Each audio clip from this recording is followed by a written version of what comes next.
قرآن مجید میں حضرت ابراہیم کا ذکر ہے جب انہوں نے مشرکون کے عبادت گاہ میں بتوں کو توڑا. اسلام ہمیں دوسرے مذہب کے احترام کا کہتا ہے، اور اس بات کے پیغام کے ذریعے سے ہمیں یہ معلوم ہوتا ہے کہ حضرت ابراہیم کا جو واقعہ ہے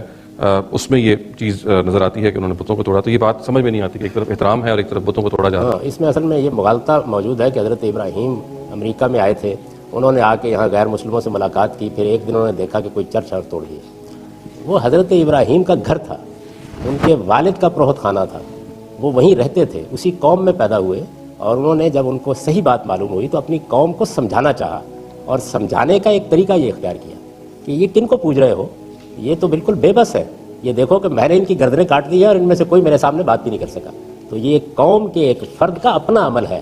اس کا کوئی تعلق اس سے نہیں ہے کہ کسی دوسرے نے جا کے کسی کی عبادت گاہ کے، لیکن انہوں نے اپنی قوم کی غلطی واضح کرنے کے لیے اپنی قوم کے اپنے پروہت خانے کے اندر یہ اقدام کیا ہے سمجھانے کے لیے. یہ کسی کے خلاف کوئی وائلنس نہیں ہے بلکہ استدلال اور آرگومنٹ کا ایک طریقہ ہے، انہوں نے اس کو عملی شکل دے دی. اس وجہ سے اس کو اس معنی میں نہ لیجیے، آپ کسی دوسری قوم کے بت خانے کو یا عبادت گاہ کو کوئی نقصان نہیں پہنچا سکتے.